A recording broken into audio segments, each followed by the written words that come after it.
We're joined here today by driver number 48, Lowe's Chevrolet, Jimmie Johnson, currently third in points. Before we get started, we have a special presentation for Jimmie's Samsung Helmet of Hope campaign.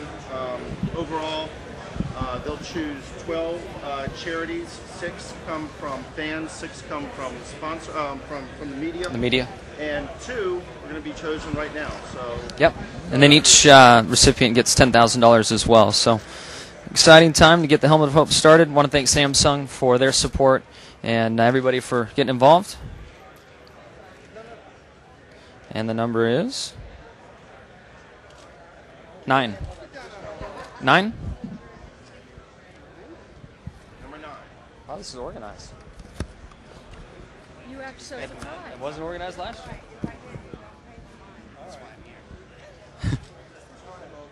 How would you say the last name?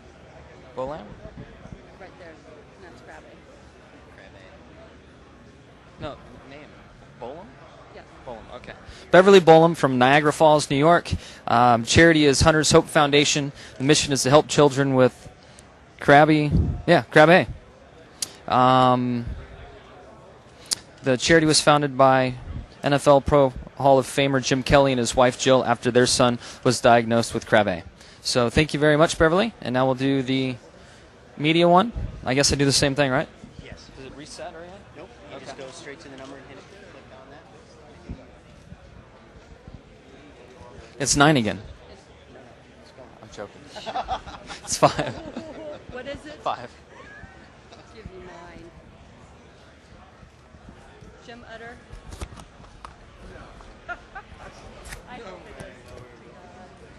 Becca Gladden.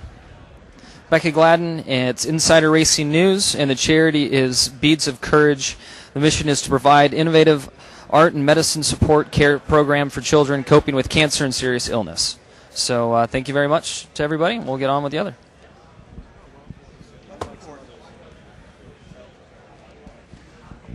All right, back to business.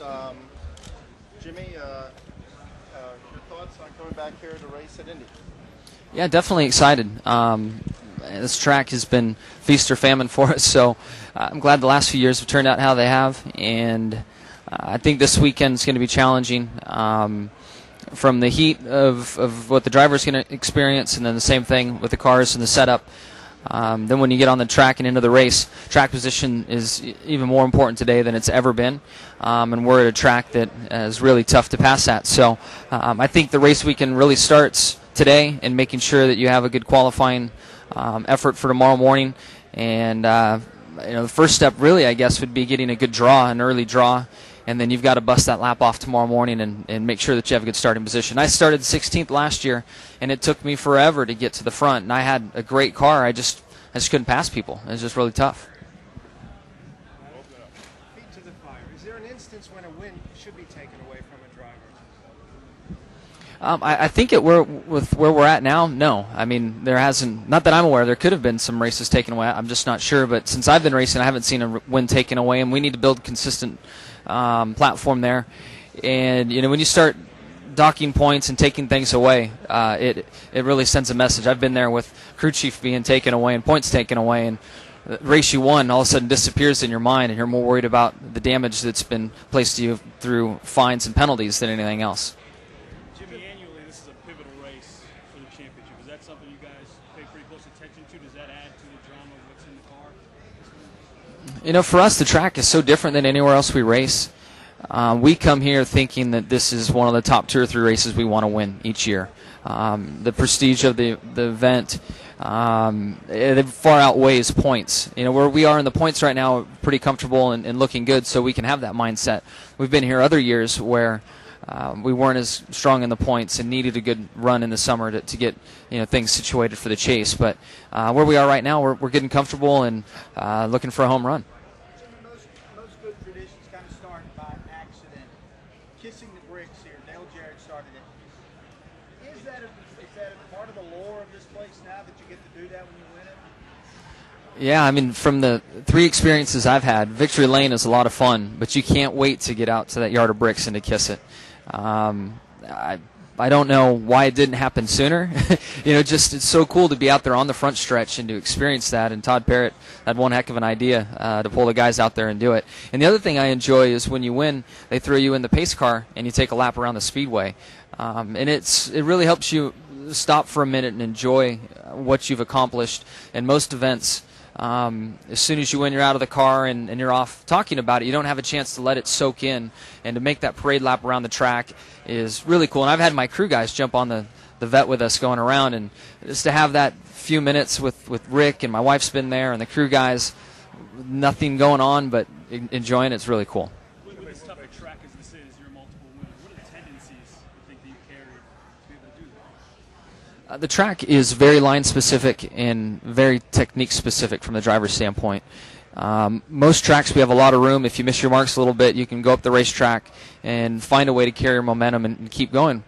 Here, and it is a very small window and a very small margin for error to get it right. And you see a lot of guys getting the outside fence, and it's just because they made a bad decision at the start of the turn. Because what happens at the start of the turn determines your arc and where you're going to end up on corner exit. So it's a very demanding track mentally for the drivers to get it right each and every corner. And you would think that it looks similar and all four corners would drive the same, or at least one half would drive similar to the other half. That's not the case. All four corners take a little different technique. Jimmie, there seem to be some people who are more willing to push the line on the whatever boys have at it line is. Do you think that in the rest of the season to go, that those who may be unwilling to go that far, may it be some disadvantage? Do you think some people are looking a little more, do you have to be wary of people looking for short-term results rather than the big picture? Like a guy who's like running for in the thick of a championship battle? I don't know. I get lost in my thoughts on this, but of late I have felt that if you're mad enough, it doesn't matter what NASCAR's judgment's going to be and what the fines are going to be, or if they approve of it or not. You're going to take actions in your own hands. And I think as things have progressed with the 99 and the 12, it's gotten to a point now where Carl's just like, the hell with it. I'm not letting it happen. So I think that those two know what's really going on. We're all watching from afar.